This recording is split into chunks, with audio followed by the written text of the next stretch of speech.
Hi, good afternoon. My name is Billy Noonan. I'm an alcoholic. By the grace of God, through Alcoholics Anonymous and a lot of action I probably didn't want to take, I've been sober since January the 5th of 1990. I got to say some things straight from the start because sometimes there's a lot of confusion about this piece of wood that I'm behind. The first confusion is that I'm not on it, on top of it. I don't speak for AA. I'm not some AA angel poster child. It's a podium, and there's a human being behind it. And I have to be honest, there's some days I can be a good little AA and be the front of the room with my book open. And there's some days I can be in the back with a cup of coffee next to my best buddy, judging the hell out of everyone else there. I mean, that's just me. And I'm not some nice guy that started drinking and got into trouble. That's not my story. If it's someone else's, that's okay. At about age 12, I learned about the seedier, so-called bad, dark side of life. Since 12, I was attracted to the seedier, dark, bad side of life. Before I ever picked up a drink. That side of life has always looked more fun to me. When I was 12 years old, I did not think about being in the Honor Society, going to West Point. That looked boring. That looked not fun. So I know one thing, that I love Chris's humor. I know I've spoken in Texas before, so I know I won't say it's good to be in the South, because the last time I said that, some guy waited all the way online after the meeting, and when he got up to me, he said, "Billy, I'm sure you don't know this, but the South is east of Texas." So I know that now, I know the South is east of Texas, And one of the things that I appreciate about Texas is that I live in New Jersey, but I am a New Yorker. I was born there, raised there. I assure you, screwing a New Jersey license plate on my car took a lot of, prayer and meditation. Because I'm an arrogant, stubborn New Yorker who believes that why would anyone live anywhere else, but in New York. I really appreciated the speaker this morning, and I'm going to do what the book tells me to do, which is to share in a general way my experience, strength, and hope on what it used to be like, how I got here, and how it is today. And what I can't do here today is I can't take you through the book and give you a spiritual experience. What I can urge you with, if there's anything else that I could say today, is that if you have not done that, when you leave here, find someone. Find someone who's gone through the book with someone else who's gone through the book. Don't work the book or try to work the steps in a meeting. You're going to have to take the time because these miracles get worked over kitchen tables and in diners and one-on-one. So that's the really only, I have to say that. If I can give someone some hope of how you can be a pathetic, malcontent, antisocial, violent tendencies, the whole list is long, and how you can kind of get your life back together a day at a time, depending on your spiritual condition, that I can do. That I can tell you about with my bad examples. I'm not here today to be the poster child.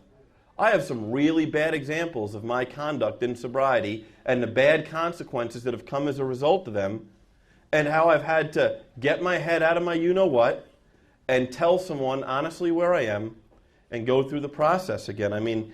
I'll say a couple of things this morning. I wrote down two things when he was talking. The first thing he said is, I came to AA when I was 15. You're not a good kid if you wind up in AA at 15, It's just a rule of thumb, Even if you're not an alcoholic, if you wind up in AA at age 15, life's going a different direction than your parents planned on. But the speaker this morning said, there's nothing worse than a belly full of booze and a head full of AA. Now I say yes, unless you're a chronic teenage alcoholic. If you're a chronic teenage alcoholic, and I think I saw a few here, There is one thing worse. That's a belly full of booze and a mom's head full of black belt Al-Anon. That is a horrible combination. A horrible combination. If you drink like I drink, and you like to behave the way I like to behave, and you like to not follow rules and hang out with bad people, Al-Anon is evil. It interferes with my right to have a good time. It interferes with my right to drink the only thing that's ever made me feel whole. And Al-Anon, and if I know there's probably members of Al-Anon here today, and I got to tell you that I really love Al-Anon. And I got to tell you that my history as an alcoholic is that I'm too nice to alcoholics. I tend to be too compassionate to alcoholics. I tend to not want to let them fall. You know, I love the Footsteps prayer, but I love the Al-Anon version more, if you've ever heard it. And that's the one where the guy looks back at his life and he says, "Hey, God, I thought you were with me here. How come there's only, one set of prints there?" And God answers back like the prayer says, "Well, that's where I was carrying you." And he says, "Well, what's with 5 feet later where there's a big, hole in the sand?" He says, "Well, that's where I dropped you on your ass." And what I've learned in AA is that this is a family disease. And I will talk about the family disease. I will not talk about the family disease that it made me an alcoholic. So let's make that clear. I suffer from the condition that's described in the doctor's opinion in the big book. I have the physical compulsion. I've never not had a second drink. I have a lot of great war stories, but they all have one thing in common. I was never able to not have the second drink. But I come from a family wrecked with alcoholism. And I'm going to talk about that a little bit. Now, the other thing the speaker said is we all have things in AA that bother us the most when we hear them. Right at the top of my list now is I put myself on the top of my amends list. That's my personal favorite right now, of how a guy like me, who has destroyed lives, gone through like a tornado, lied from you, stolen from you, cheated on you, the whole list, how a guy like me could put myself at top of the list. I mean, that's what I love to do, is put myself on top of the list. So I'm going to say I'm sorry to Billy before the 1,000 other people whose lives I've wrecked in the last 24 years. I mean, I hear that and I just say, God, where does that stuff come from? Because it's not in the book that I read. And, I said, I grew up Irish Catholic. That doesn't make me an alcoholic. It might make me a little bit more thirsty and a little bit more guilty, but it doesn't make you an alcoholic, It just doesn't. It doesn't. And I come from a house with 42 first cousins, and that's not a lot where I come from. In my family, the birth control is if you are pregnant, you can't get pregnant, So that's just the rule of thumb. And I'll explain how that big extended family I love today, but there's one thing we don't believe in or admit exists, and that's alcoholism. There's a lot of rules I was raised with, and they are not the 24 set of spiritual principles on the wall over there, I assure you. In fact, they're almost completely opposite. And I just need to say something before I go on with my story, and that is, I will say something today that will be offensive, and that's because I led an offensive life. At my very nature, I'm offensive to be around. I'm offensive to bring home to your friends' families. I'm offensive to go out with. I'm offensive in public. And I'm not a nice person. That's just, it sounds funny, but if you looked at my inventories, you would know that it's true. So when I say a couple of things today, if they sound kind of harsh, just wait until I finish, because I probably said them for a reason. I have a great life today. And that's only because of Alcoholics Anonymous and God and the work through the steps. I just want to say this, it's nice to go around and speak at conventions. It's nice to meet a lot of people. But as I was telling a couple of people today, last Friday night I went upstate New York to speak at a convention, and somebody said to me that night, "You don't look overly excited to be here." And I had to really be honest with him. And through my inventories, I've found that I am a people pleaser at the very nature. Some of my biggest forms of dishonesty is being people pleasing. And so I'll say whatever it is to fit in or be popular. And I had to tell this person last Friday night, I'm honored to be at your convention. I'm honored to show up for Alcoholics Anonymous. However, 3 hours ago, all my sober buddies went out to dinner. Right now, they're all in the meeting I usually go to. An hour from now, they'll all be smoking cigars and playing the Texas Hold'em game we play every Friday night. But that's my regular AA life, my lifeline to being able to be a member of this program. And the day that speaking at conventions and getting on a plane to speak at a podium in front of a big crowd is more important than just being one of the guys in AA, I need to get my ass off a plane. I mean, that's just the bottom line. That's the truth. When someone says, am I a circuit speaker? Well, I say, well, that depends on if your definition of a circuit speaker is someone who's willing to fly halfway around the world but not willing to walk 10 feet across a room to say hello to a newcomer. If that's your definition of a circuit speaker, then I am not. I told you I grew up in this family, and I come from a house destroyed by alcoholism. My dad was a deep cover, undercover narcotics officer in the 70s, buying a lot of heroin, working inside organized crime, not home for days, weeks at a time, in foreign countries. My mom was an untreated Al-Anon, and we had one big happy family. And, let me tell you about some of the things that I need to tell you, because the work that I've done in the book, I'd love to tell you that I had to spend a lot of time on learning new things, but I'm unfortunate I need to report to you that I've had to spend a lot of time unlearning what I learned. Unlearning what was taught was normal and true. You see, I was raised to be a racist. I was raised to be anti-Semitic. I was raised to be sexist. I was raised to be homophobic. I was raised to basically hate everyone that's not an Irish Catholic, New York cop, fireman, electrician, pipe fitter, something like that. If you fit in that little box, we like you. If you don't fit in that little box, just stay out of our life. So that's the truth. If I were to say here anything different, it just would not be true. Now, in that household, I learned a lot of things. You see, I learned a number one rule in life when you come from a family like mine, and that is what happens in the house stays in the house. If you don't live there, you're not privy to the secrets of the house anymore. That does not make me an alcoholic. It doesn't. It has nothing to do with my membership here of suffering from the disease as stated in the doctor's opinion and more about alcoholism. However, my character defects grew by the hundreds in what I was taught and learned. They don't make me an alcoholic, but I'll tell you this.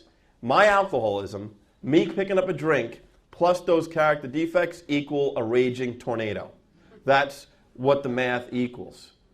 To put those kind of learned behaviors together with my alcoholism was a disaster. And you see, so I lived in this house, and let me just give you a glimpse of the Noonan household. Dad's been away all week. God knows where. He comes home in a different car every day. He comes home in a Corvette some days. He comes home in a power company truck. He comes home in a New York telephone truck. That was his life, and he was very good at it. And like I found me to be, he was hated by those he lived with and was closest to, and loved and like the guy's guy outside the house. That's who he was. That's who I became. Now, on that Friday night or Saturday, whenever he chose to come home, let me just describe something for you. See, on January 5th of 1990, the guy you're looking at didn't show up to AA. Let me tell you who showed up to AA. A 23-year-old boy who never lost a fight, never cried a tear, and was afraid of nothing. 14 years later, I'll tell you who showed up to AA. A guy that got his ass kicked more often than not. A guy who cried but never in front of other people.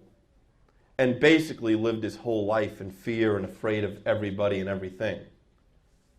But that's not who showed up on January 5th of 1990. On January 5th of 1990, I was convinced you people were going to have to write a new book with a new chapter called The Worst Case to Ever Come to AA, you know? Because that's how grandiose I was, you know? The toughest guy ever to get sober, some ridiculous nonsense like that. See, on a Friday night in my house, if I would go to bed, I would wake up at 4 o'clock in the morning because I would usually hear a wedding picture being shattered or somebody falling down because they were thrown. And you see, I would be crying in the corner of my bedroom, praying that my dad's weapon would not go off, that he would not take his own life, that he would not kill my mom, that my mom would not kill him. See, but it's miraculous if you live in a household that's filled with the family disease of alcoholism. See, because 6 hours later, at 10 o'clock in the morning, I would get up to go upstairs. My mom would be whistling, making pancakes. I would think like I dreamed what went on because it didn't go on. That's the party line. What happened at 4 o'clock in the morning last night did not go on. My dad would be sitting in his favorite chair listening to the Emerald Society Bagpipe Band album, drinking Johnny Walker already. And we would get into the state. See, when you have 42 Irish Catholic first cousins, it makes the springtime a very interesting time of year. See, the springtime with 42 first cousins is a revolving door of baptisms, first communions, confirmations, graduations. Every weekend you go to a different one. And when you show up there, you might be the Channel 7 after-school special family when you get in the station wagon. But wherever you get to, whether it's 2 miles or 20, you better be the Brady Bunch when you get out, or there'll be a price to pay. That's just the truth. I made the mistake one day of telling a kid on the neighborhood what happened the night before in my house on the bus stop. He went home and told his mother. His mother ran into my mother in the supermarket and asked if she was okay that she had heard. My mom told my dad, and then he beat the living hell out of me. I never did that again. Him beating me up does not make me an alcoholic. You know, I just want to tell you, my favorite line in the big book these days, it was the end of a perfect day, not a cloud on the horizon. It's my favorite line. Because how I was raised, how my day's going, how hard my life is, has nothing to do with the fact that I suffer from the illness described in the big book. However, my inventories, and I use the plural on purpose, meaning that many of them have, unfortunately, that last column, I can't say I was drinking. That's a hard pill to swallow sometimes when you're 14 years sober and doing an inventory and the same pattern is on there that's been there. And it's not really what you did, but why you did it. I mean, I like to call that column sounded like a good idea at the time.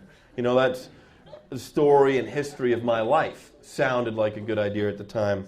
Except the spiritual consequences, whether I am drinking or not, grow if I keep acting like that. And in my household, I learned a lot of rules, and they're not all good ones. But I learned that when we got to that party, men go here and women go here. And that my poster child alcoholic Uncle Frank always brought the poker chips, $200 worth of singles and quarters, and the bookie's phone number if it was New Year's Day or Thanksgiving so we could make last-minute calls into the football bookie. I mean, that's how I grew up. See, by the time I was 12 years old, I talked about the seedier side of life. By the time I was 12 years old, I knew an upside-down shot glass and knew my dad had a drink coming. I knew my dad kept his money on the bar and the bartender made it change. I remember when I went to a bar for the first time as a teenager, and my friends bought beers and put their change in their pocket, but I knew to keep my money on the bar, that the bartender would make change for me. You know, I mean, my parents did not write books that you find in Barnes & Noble on how to raise a healthy family, you know?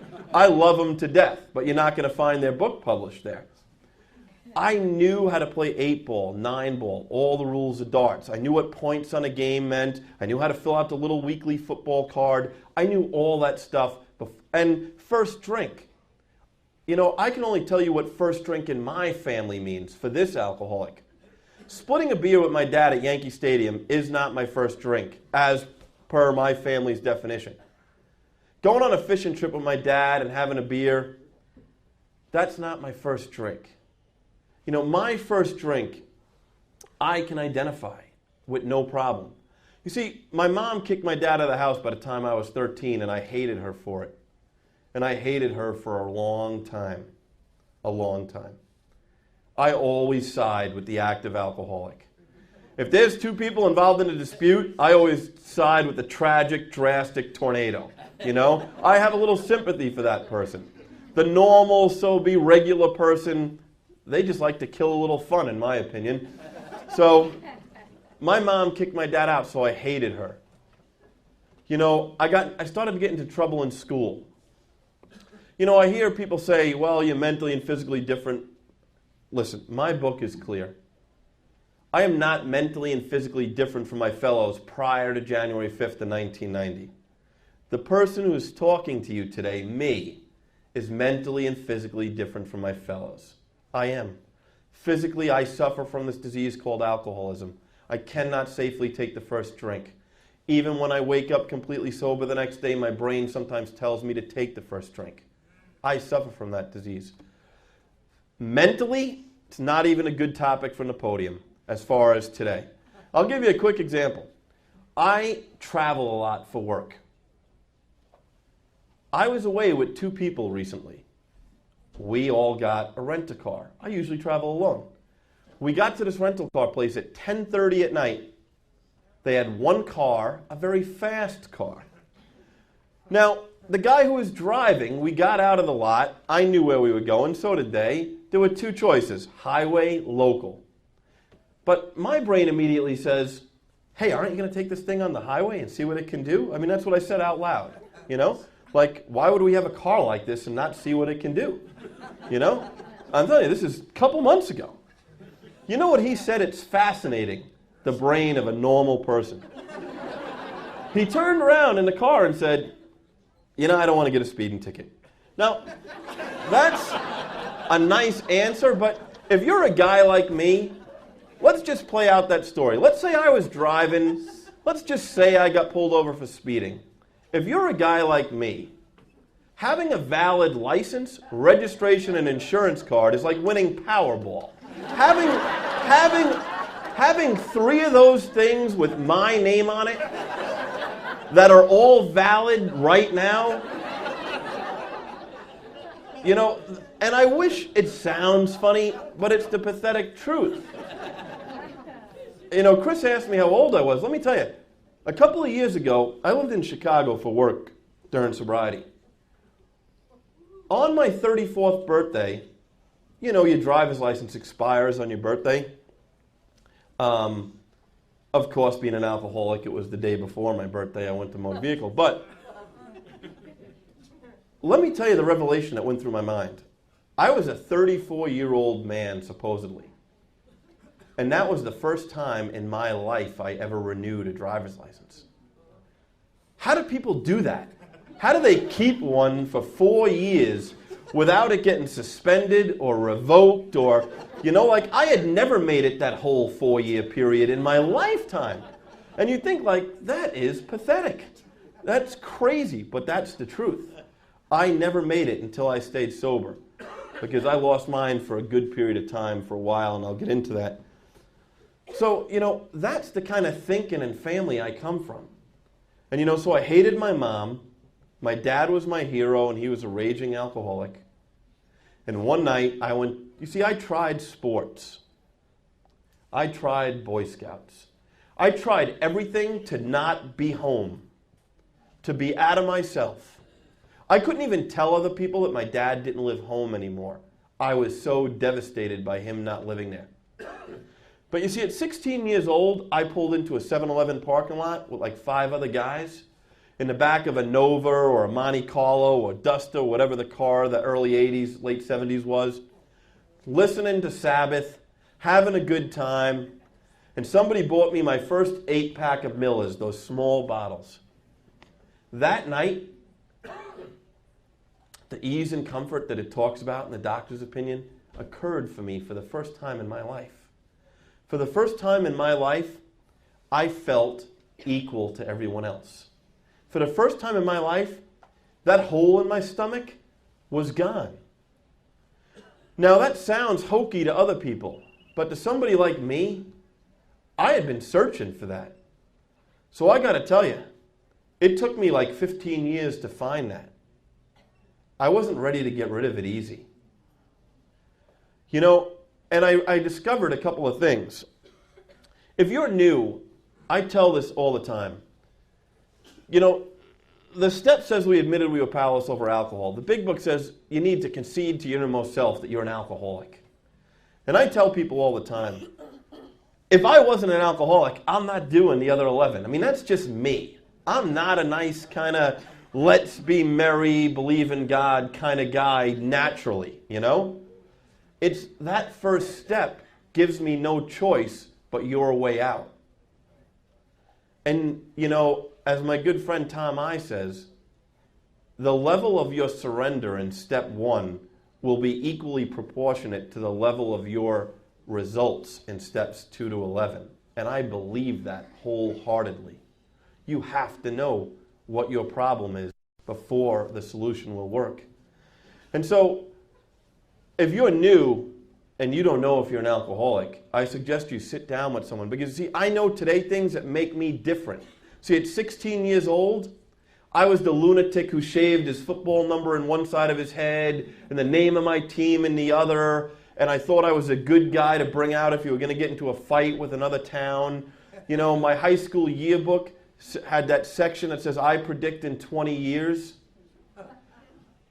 I never, you know, if you're the chronic teenage alcoholic like I am, let me talk about the progression it talks about in the big book. When I was a 9th grader and I went to school on Monday morning, the only thing that consumed my mind was what's going on Friday night.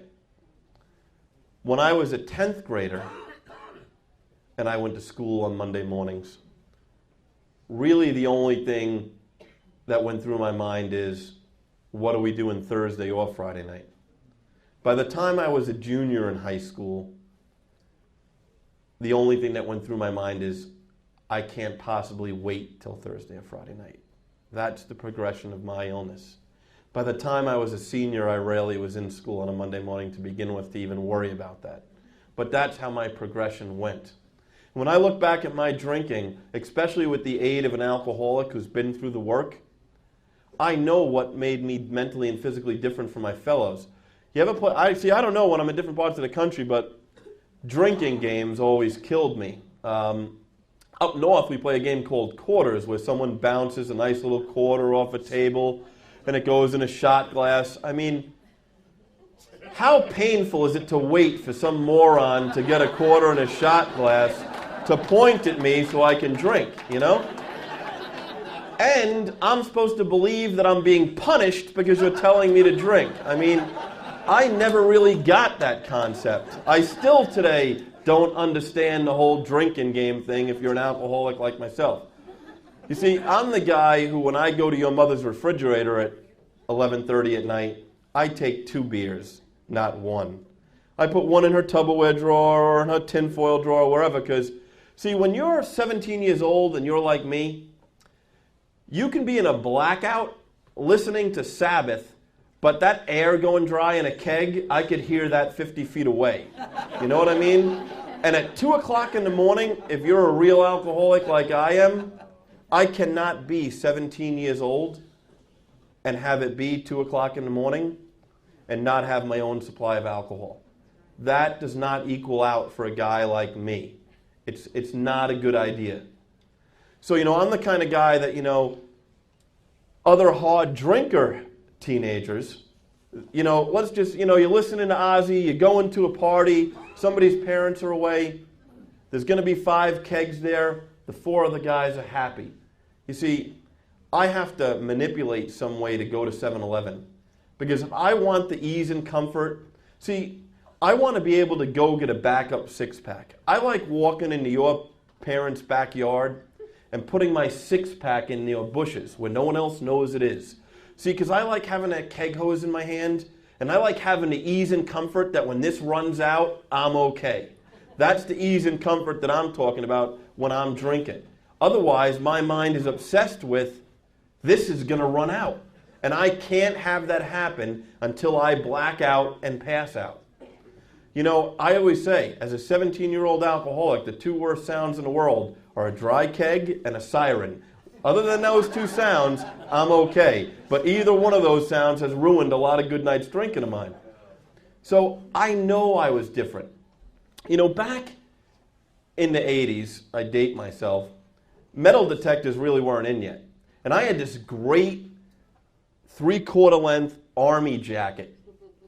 It had all these inside pockets where you could fit like a six-pack. It had the Who Quadrophenia symbol painted on the back, you know, and that was my winter attire. In the summer, I switched to my Levi Ozzy oil painting on the back of my dungaree jacket. But in the winter, I stuck with my green army jacket.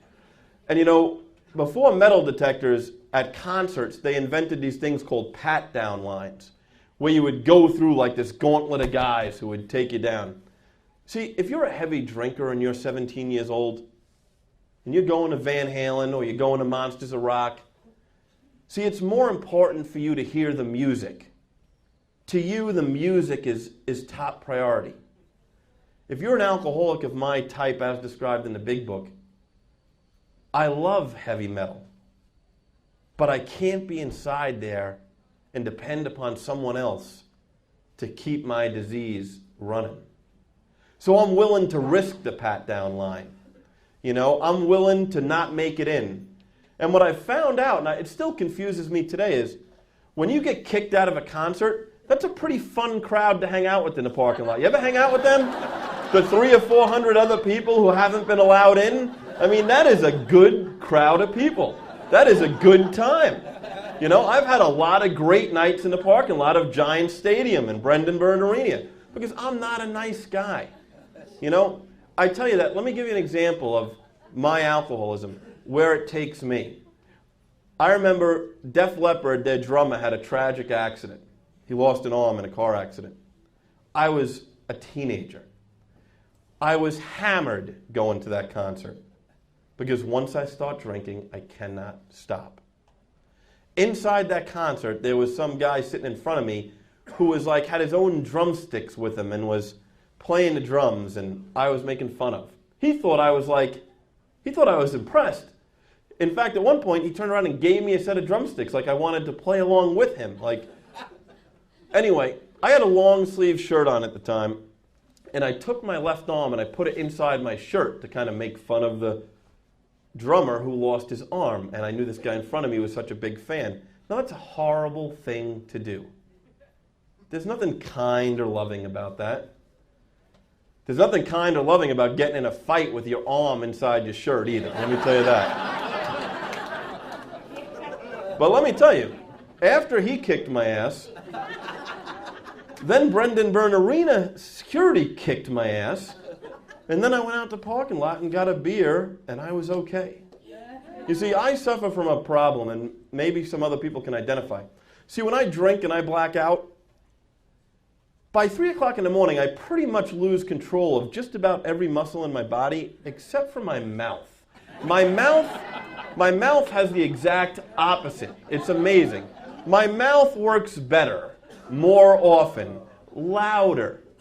So, you know, I told you that high school yearbook, I predict in 20 years, that nice hokey section that I was too cool to fill out. Well, if you got my high school yearbook, I could show it to you. There are two about me. One says St. John's Hospital will dedicate a wing to Billy N. And the other says Billy N will have broken every bone and torn every muscle and ligament in his body.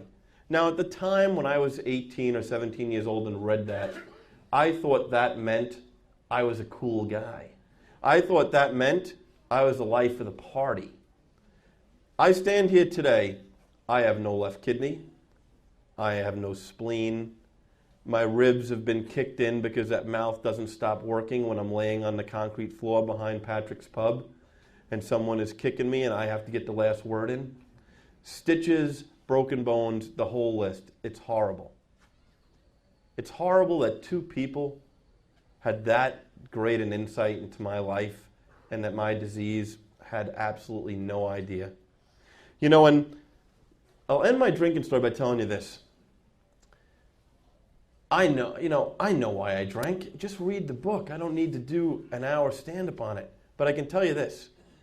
See, no matter how bad the consequences ever were, when I woke up the next day and stumbled into a 7-Eleven and maybe got a big gulp for my sore throat and a new pack of cigarettes and a Nestle's Crunch Bar, because I needed nicotine, caffeine, and sugar. I lived on nicotine, caffeine, and sugar when I first woke up, which was usually at like 3 o'clock in the afternoon. See, when I look back at the night before, my problem is that I can always identify 15 minutes or a half an hour where drinking did for me what I wanted it to do. I look back at the night before, and there could be 14 hours of carnage on either side of that 15 minutes. But inside that 15 minutes, I'm who I wanted to be. Every guy I thought was afraid of me or wanted to be like me, every woman wanted to be with me, that 15 minutes, the figment of my imagination that it was, no matter how bad the consequences were, I couldn't live sober in my own skin. I was not comfortable in my own skin. And I'd love to tell you that part of my life went away, but I want to tell you a quick little sobriety story. I wish I could say it's 13 years old. I'd love to say it's 13 years old. It's not. It's 4 years old, 5 years old, around 4 or 5. I had 2 knee surgeries in sobriety. I went to the knee doctor for like my final visit, and he said, "Bill, you should quit playing softball." I said, "You're right." Just like I used to tell the probation officer, the social worker, the guidance counselor, "You're right, I should quit drinking." "You're right, I should quit softball. I shouldn't play anymore." And what he was really saying was, "Bill, you should grow up. You do not have the knees of an 18-year-old anymore." Well, anyway, I showed up. I was so proud of myself. All these meetings I went into in Chicago. "You playing softball this year?" "Nope, not me. I'm done." "You joining the softball league?" "Nope, I'm done." "You playing co-ed?" "Nope, I'm done with softball." So I'm walking to this AA picnic, and I'm walking down Lakeshore Drive like 6 months later. And I see what I can make out to be a pickup game. Like there's an empty box of hamburgers for third base, all squished. There's somebody's shirt for second base. There's something else for first base. And you know what the first thought that went through my mind was? He was talking about league. He wasn't talking about a friendly game among members of AA. Well, let me tell you, I've been sober for 14 years. I have yet to meet a friendly game among recovering people anywhere of anything. I don't care if it's spades, euchre, Monopoly, Trivial Pursuit. I have yet to meet one of us that doesn't like to win. I'm looking for that person. But I seem to be involved in a lot of games of a lot of us where we like to compete and we like to win. So I'm walking to that baseball field, and it's amazing when you do enough inventories. It's amazing and horrible, depending on which way you look at it, at how your life is going. So there I am in left field, and there's a guy up at bat, and it's the 3rd inning. And what do I say to myself? Well, number one, I don't like this guy. I've never met him, but I don't like him. Now, what do my inventories tell me about that? Well, he's good looking, and my ego is given even the stretch that he could possibly be almost as good at me as softball. Like, that's the kind of chronic ego that you could have, that I have in my head. So I don't like him at all. So he's up, and he rips a wicked line drive. Now, if you've played ball as long as I have, you would know that you were going to catch this on one hop and throw it to the second baseman, and he would be stuck at first. Now, this is not an exaggeration. This is the truth. That night, about 5 hours later, as I was limping severely to my car, with dried blood all over my knee and my sock and my shorts, and my knee was like this big, and the empty Ziploc bag that the hamburgers were in, I now had to empty and stuff with ice and duct tape around my knee. And as I was walking in severe pain, the only thought that went through this sick mind was, that may have been the greatest catch I have ever made. Really, it's the only thought that went through it. And I said to myself, and it's worth all this pain, No different than my drinking. You know, it doesn't matter how I woke up. It doesn't matter what happened the night before. Consequences will never stop me from picking up. And, you know, I love the first time I met Chris and heard him speak. I'm not afraid to talk about the good things that happened to me in recovery. I'm not afraid of going back to jail. I'm not afraid of eating room service food off of a room service cart that someone already ate. That stuff is survival. We are survivalists. I often say if I had my own country and I had a special forces, it would be made up of alcoholics. Because you can't kill us. You know, it's amazing, you know? It's amazing. Amazing. You know, and some of us die from this disease. And my heart goes out to the people who die from this disease. But it is amazing, those of us who should have died many, many times. And God, do we just keep coming back for more pain and more pain. And you know, I came to AA when I was 15 years old. AA is not like the attractive place when you're 15. I remember being 15 years old, sitting in a church basement, somebody flicking out the lights. This like old person at the time was 40-something, came out with a sheet cake on their arms, with candles, and all these adults started singing Happy Birthday, and I was like, this is exactly what I thought AA was and exactly why I want no part of it, you know? Like, I had no idea. You know, and I heard a guy say one time in AA, he didn't get hangovers anymore.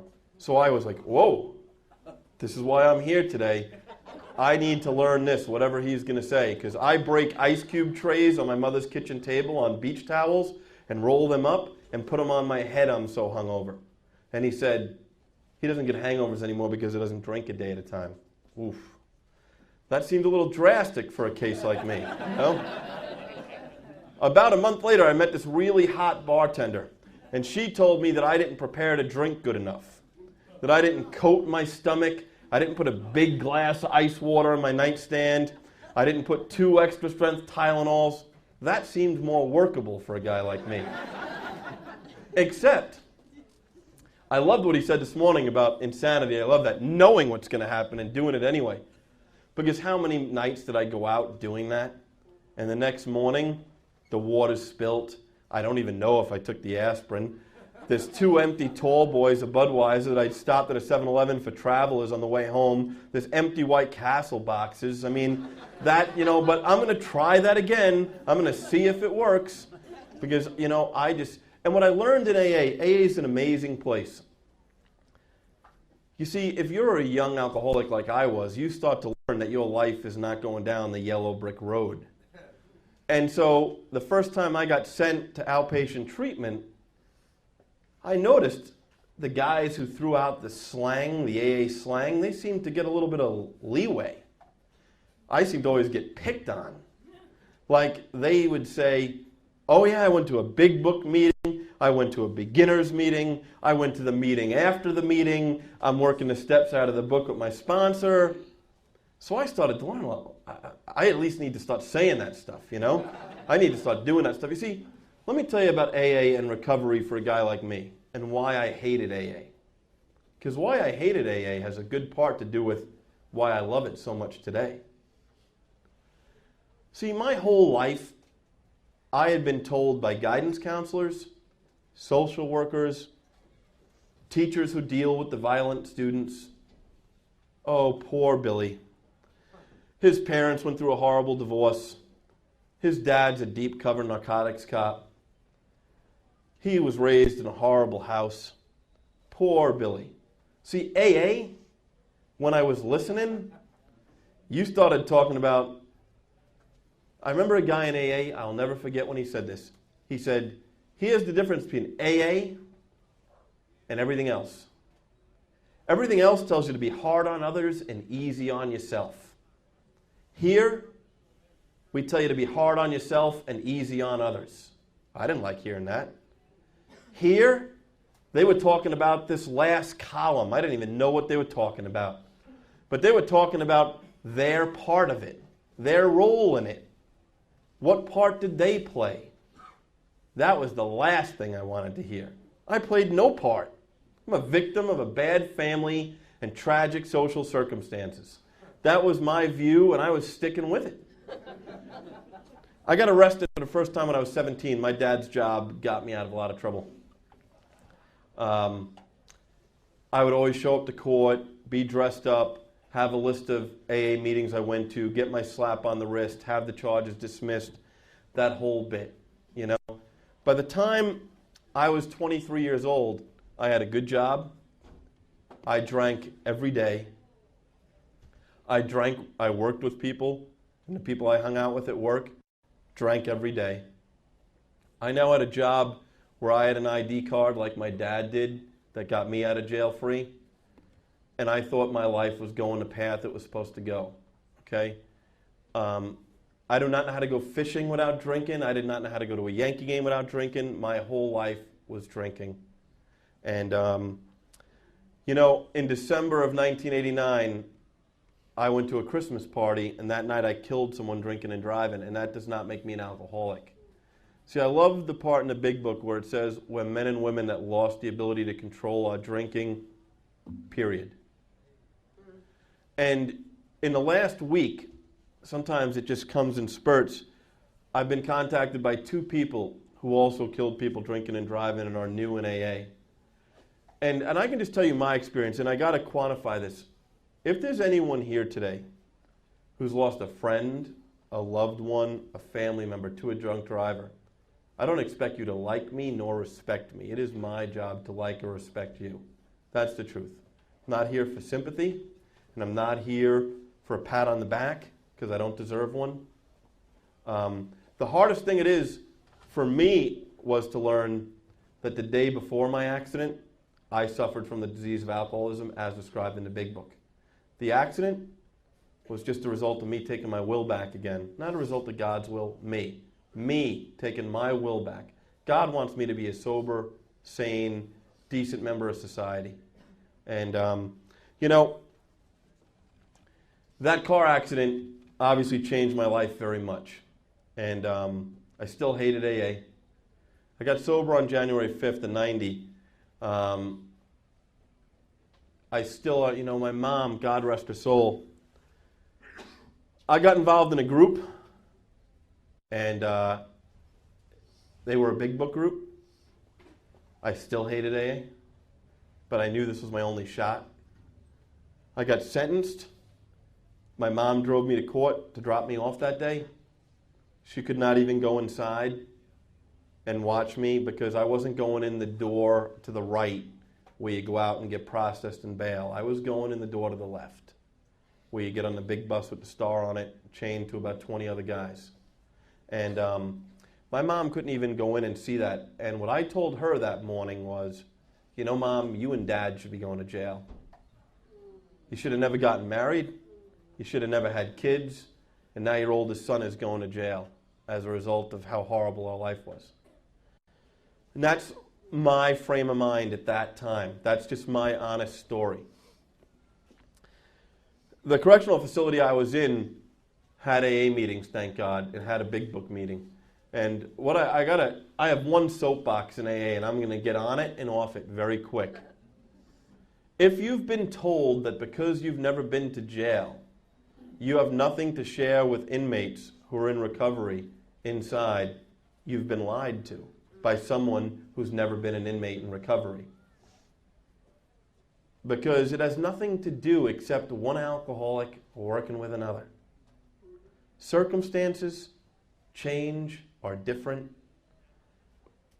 But for the most part, people like me can't even go back in jail for a little while. We depend upon people who've never been arrested to go in because of the clearance procedures. You know, I did my first 4-step inside a correctional facility.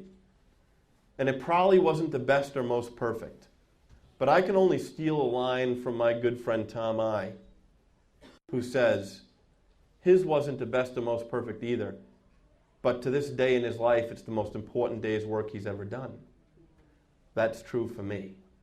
See, I had never sat down and taken a look at my actions.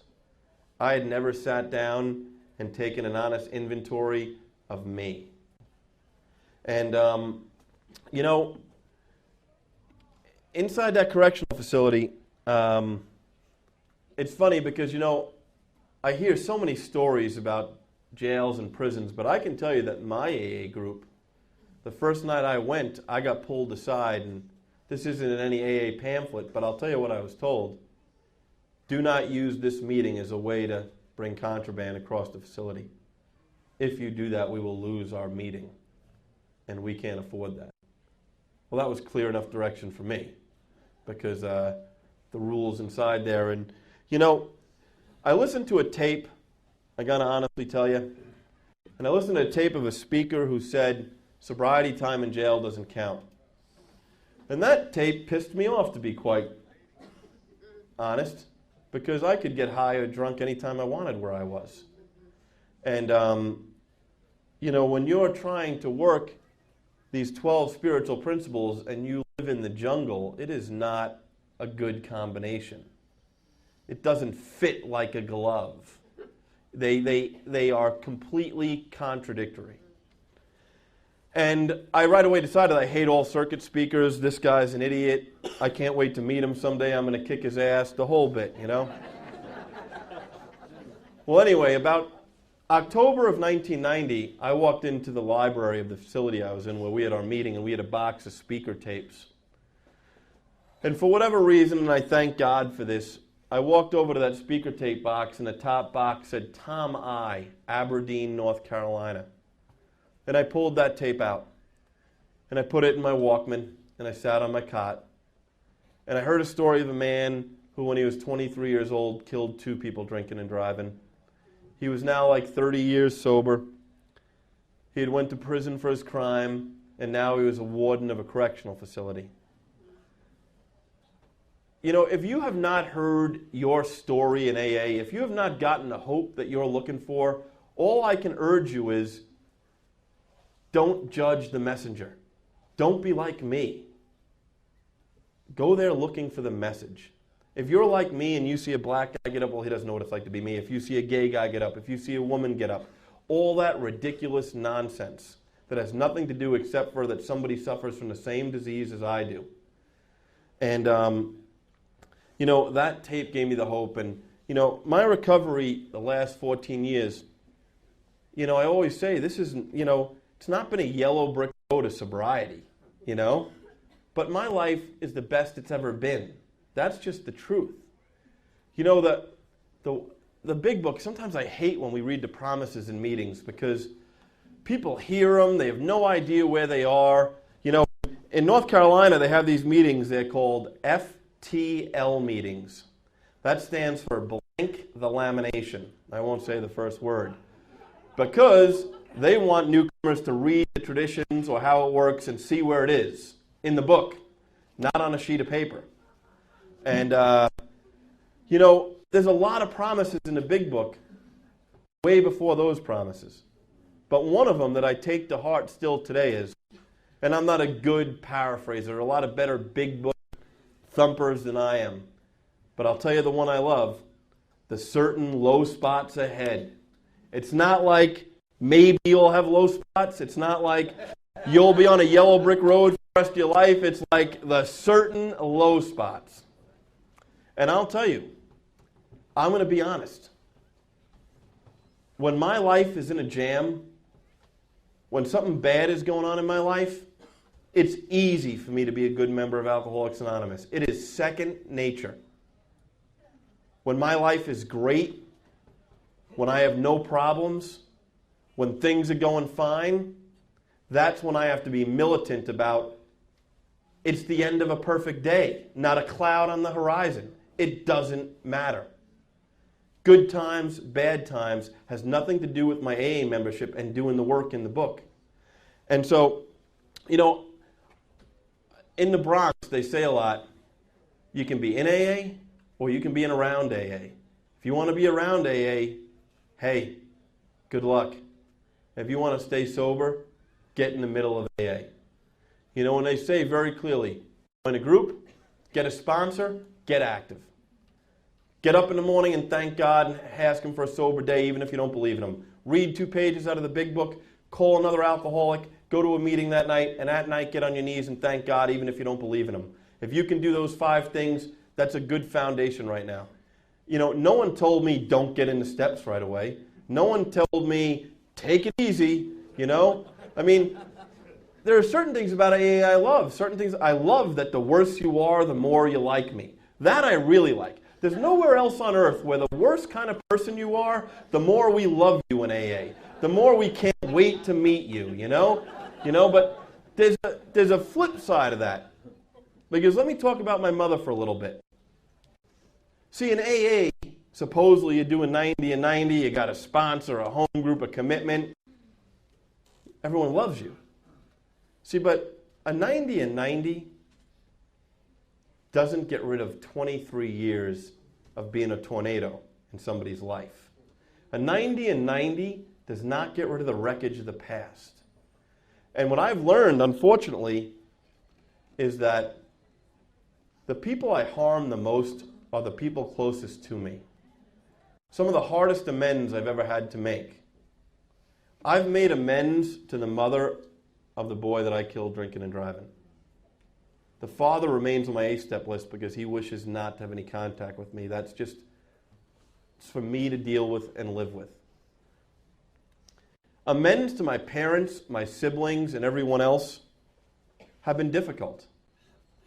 My first 2 years outside of jail, my mom would not let me home because she thought I was a disruptive influence to her other 3 children who she was trying to find a loving place for. And I would go to the 79th Street Workshop in New York and serve food to the homeless and to other people in AA. And, you know,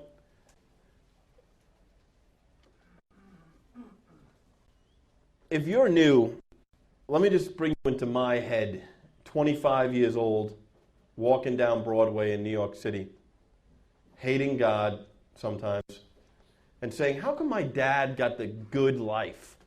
How come he gets to keep drinking? How come I got to do all this work in this book? How come I got to do service? How come I got to have a sponsor? How come? How come all I do is go to meetings and go to diners and more meetings and more diners and an occasional movie? Like, when do I get to live, for Christ's sake, you know? Now, today, I can't wait to, like, retire and go to meetings and diners. And, like, I want my life as a newcomer back, you know? I want it back. I love that life.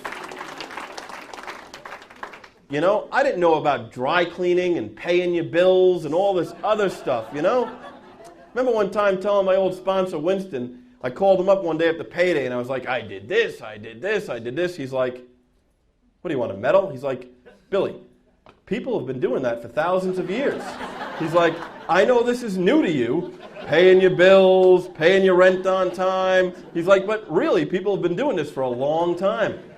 And, you know, unfortunately, again, I have to say that if you get with people who believe in the traditions and do the work out of the book, not only won't you like what they say, but then when you say what they've said to other people, you won't be popular. It's like a double-edged sword. I hate hearing what he says because I said, how do I get out of debt? And he said, pay your bills. And I said, come on, pay my bills. There got to be like a better answer than that. He just said, no, pay your bills. But I found that the message out of the book and the belief in the tradition sometimes is not popular and doesn't make you the most popular person in meetings. But that popular people don't stay sober. This is not a popularity contest. You know, my life depends upon this. And I want to close with telling you a couple of things about the actual experience of living this. Is that, first of all, I told you I wanted to be like my dad. He got to keep drinking. 4 years ago, I knelt in front of my dad's coffin. I got down on my knees. There was 2 police officer honor guards in front of it, all his medals, the flag of his police department, the Drug Enforcement Agency of the United States. And what sat there was a 62-year-old man who looked 92, who was legally blind and missing his left leg because he was diabetic and chose to keep drinking, whose liver was descended. I mean, a shell of the man I grew up and loved. And I can assure you, as brokenhearted and filled with sadness as I was, that when I was sitting there praying, I was not asking God why my dad was the lucky one. In fact, as I got up from that kneeling pew and walked back, really I said, thanks, God. Thanks for giving me the solution that I'm not like that right now. And my mom, God rest her soul, I buried her a year before my dad.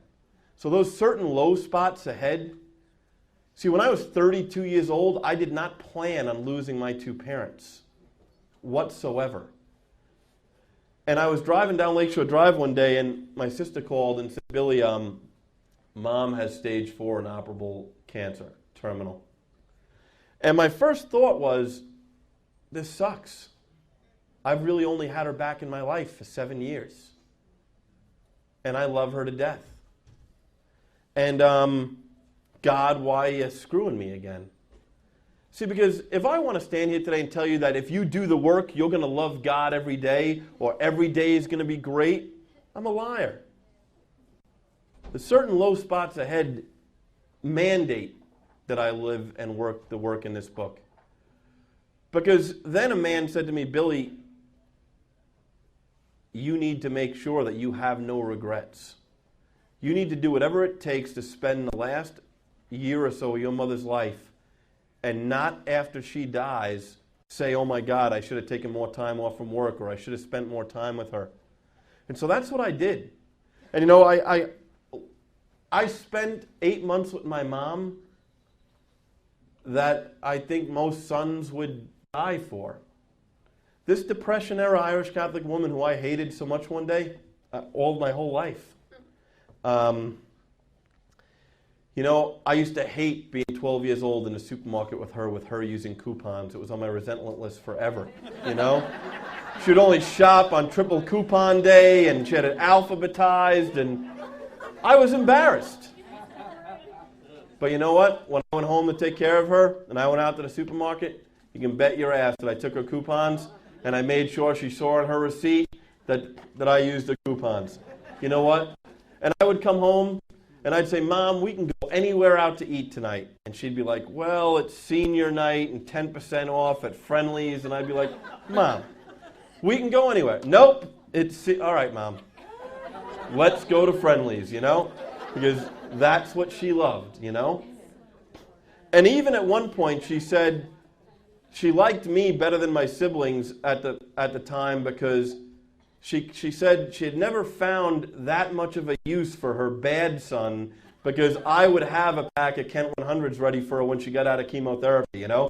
My other siblings are too much of a goody-goody, you know? They would never do something like that, you know?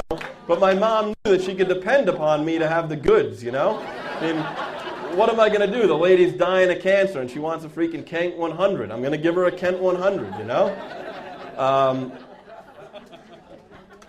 But let me tell you about the certain low spots ahead. And I'm closing with this, is that in December of 24th of 1999, I went home to my mother's house with my siblings, and I wrapped my mom's last Christmas gift. And my siblings, see, they can drink. And I was devastated, crying, knowing that it's the last gift I'm ever going to give her. And, you know, I remember opening up my laptop and seeing tons of messages from people in AA. So many phone calls, I couldn't even keep my cell phone voicemail clear, you know? And, you know, the next morning I got up. I got to tell you that I got sober at midnight in New York City, and there's a lot of gay men and women there, and I didn't like them and wouldn't eat out with them. And I used to go home and say, God, why am I surrounded by so many gay people? Am I gay? What's going on? I mean, my head is crazy. But you know, my brother Terrence came out of the closet when I was 4 years sober. See, I knew that's why God had me around all those people. No, really, because, see, I grew to love them. They became to become my best friends. You know, my sponsor, Winston, was an African-American male. There were no African-Americans in my house growing up. That's just the truth, you know? When my brother said he was gay, the only thing I knew to do was to be his brother, you know, to be his friend.